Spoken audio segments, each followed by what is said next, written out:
श्री अमरनाथ यात्रा में शिव सेवक समिति ने भेजे निःशुल्क ई रिक्शे। शिव सेवक समिति के द्वारा पवित्र श्री अमरनाथ यात्रा के लिए कानपुर नगर से निःशुल्क 5 ई रिक्शा एवं अन्य सामग्री भरा ट्रक नीलकंठ गेस्ट हाउस जूही हमीरपुर रोड से पूर्व विधायक रघुनंदन भदौरिया तथा समिति अध्यक्ष रत्नेश वर्मा शीलू के द्वारा झंडी दिखाकर रवाना किया गया। समिति अध्यक्ष रत्नेश वर्मा शीलू ने बताया कि विगत कई वर्षों से शिव सेवक समिति निरंतर श्री अमरनाथ यात्रा के भक्तों के लिए निरंतर कार्य कर रही है। यात्रा में समिति के द्वारा विगत कई वर्षों से निःशुल्क ई रिक्शा एवं रहने की पर्याप्त व्यवस्था की जाती है। समिति अध्यक्ष रत्नेश वर्मा शीलू ने हर्ष व्यक्त करते हुए बताया कि इस बार उन्हें भारत भर में पहला चाइल्ड केयर की अनुमति मिली है, जिसमें 13 वर्ष से कम उम्र के बच्चों को जो बाबा बफानी की ऊपर तक यात्रा में शामिल नहीं हो पा रहे, उन्हें बालटाल में ही समिति सुरक्षित रखने का कार्य करेगी। आज समिति के सदस्य के द्वारा 5 ई रिक्शा सहित अन्य खाद्य पदार्थों भरा ट्रक रवाना किया गया। उन्होंने बताया कि पवित्र यात्रा 29 जून से 19 अगस्त तक चलेगी। इस बार 7 ई रिक्शा निःशुल्क सेवा प्रदान करेंगे। उन्होंने प्रदेशवासियों समेत अन्य वासियों से अपील करते हुए कहा कि आप बेफिक्र होकर श्री अमरनाथ की यात्रा करें। आपकी आवश्यकता को शिव सेवक समिति बाबा बफानी के आशीर्वाद से निरंतर पूर्ण करेगी। इस दौरान पदाधिकारी ने हर हर महादेव एवं बम बम बोले के जोरदार नारे लगाए गए। कार्यक्रम में मुख्य रूप से आलोक कुमार, अनिल चतुर्वेदी, स्त्रोत गुप्ता, आनंद शर्मा, श्याम जी तिवारी, नीरज पांडे, अमित वर्मा, परशुराम शुक्ल, मोंटी शुक्ला, प्रमोद त्रिपाठी, पार्षद योगेंद्र शर्मा, अनुज यादव, मनोज जायसवाल, रवि यादव, रितेश गुप्ता सहित काफी संख्या में पदाधिकारी मौजूद रहे। किस समिति के द्वारा क्या सामान भेजा जा रहा है आज? ये शिव सेवक समिति है कानपुर से, जो हम लोगों ने 2003 में रजिस्टर्ड कराई थी।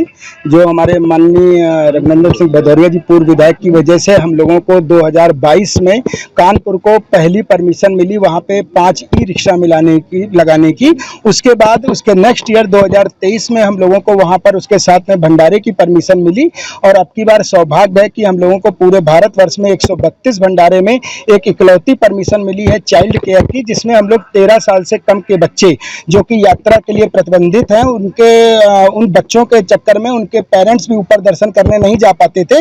इस साल से वो 13 साल से कम के बच्चे हमारी संस्था द्वारा उनकी टेक केयर की जाएगी और उनके पेरेंट्स सुबह दर्शन करने जाएं, जब शाम को वो वापस आ जाएंगे तो उनके बच्चे उनको सौंप दिए जाएंगे। इस बार कितने ई रिक्शे भेजे जा रहे हैं? इस बार हम लोगों की तरफ से 7 ई रिक्शे भेजे गए जा रहे हैं, जिसमें से 5 एट ए टाइम हम लोगों के रोड पे रहेंगे, 2 हम लोगों के चार्जिंग पे स्टैंड बाई के तौर पर रहेंगे और साथ में भंडारे का भी आयोजन है। और हम आपको बताना चाहते हैं, एक बड़ी खुशी की बात है कि हम लोगों के साथ में जो हम लोगों ने एक प्रयास किया था कि कानपुर को हम लोग एकजुट कर पाएं, यहाँ की जो संस्थाएं और हम लोगों की, जैसे हम लोग भी पहले दूसरी संस्थाओं को देते थे, तो कि कानपुर एक होकर के एक साथ करे। उसमें हमारे साथ में दीक्षित जी आपके साथ में दिख रहे हैं, ये आनंदेश्वर अमरनाथ सेवा परिवार से अध्यक्ष जी हैं।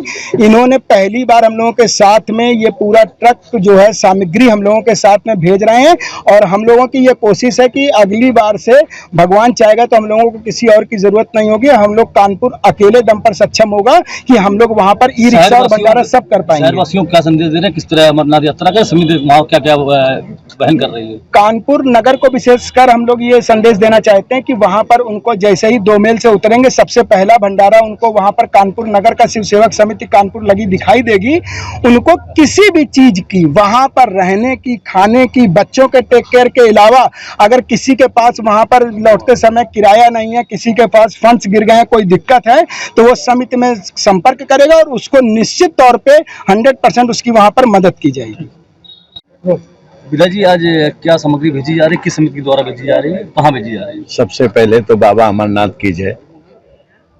कानपुर वालों को ये सौभाग्य मिला है कि बाबा उनके घर पे आ गए, उनके दर पे आ गए, उनका एक एक दाना अपने दरबार पर बुला रहे हैं और पूरे विश्व के लोग भक्त आते हैं। भक्तों में किसी के मुंह में दाल जाएगी, गालों में किसी के चाय जाएगी, किसी कुछ जाएगा। इस तरह से बाबा अमरनाथ के यहाँ दूसरी बार ये ट्रक सामग्री का जा रहा है। मैं ये समझता हूँ कि जिस तरह से बाबा अमरनाथ की कृपा है और ई रिक्शा जो जा रहे हैं, जो ई रिक्शा वहाँ फ्री में मिल रहे हैं, तो कहने का मतलब ये है कि मैं कानपुर वासियों से जरूर अपील करूंगा कि बाबा घर आ गए हैं। बाबा को देखो, शिव सेवक समिति कानपुर की बनी है, जो एक बड़ी बात है।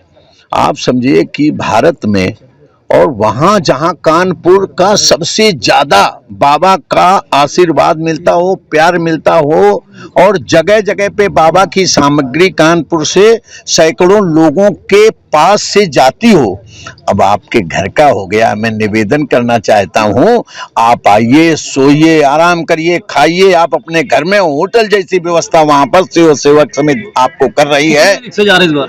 7 रिक्शा जा रहे हैं, पहले 5 जाते थे, 7 रिक्शा जा रहे हैं और सारे रिक्शा से सभी की सेवा हो रही है। मैं ये समझता हूं कि पहली बार जिस तरह से हम लोगों ने ई रिक्शा लगाए थे, लोग चौकन्ने थे कि ये हुआ क्या।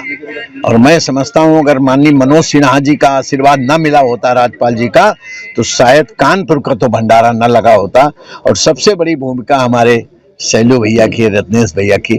ज्यादा कुछ उनसे पूछिए, चूंकि ये बाबा के बड़े भक्त, हम बहुत छोटे भक्त हैं। चाइल्ड केयर की भी व्यवस्था की गई, इसमें क्या नया है? क्या देखिए, चाइल्ड केयर में ये है कि हमारे बीच की जो माताएं थी, बहनें थी, जिनको बाबा याद आते थे, लेकिन हाय 4 साल का बच्चा है, 3 साल का बच्चा है, 12 साल का बच्चा है, 11 साल का बच्चा है, अब 13 साल तक के बच्चों को हम लोग वहाँ व्यवस्था करेंगे, वहाँ रहेंगे, मनोरंजन होगा, खाना होगा, पीना होगा, उनकी सारी व्यवस्था होगी। माँ आएगी तो बच्चा उन्हें हंसता हुआ, खिलखिलाता हुआ मिलेगा, जैसे भगवान कृष्ण अपने माँ जसोदा के पास जब मिलते, जसोदा निकलती हंसते हुए कृष्ण मिलते थे, ऐसे भोले बाबा के स्वरूप में हंसते हुए उनके बच्चे मिलेंगे। इसी को लेकर वहाँ एक चाइल्ड केयर का कार्यक्रम किया गया है शिव सेवक समिति के द्वारा।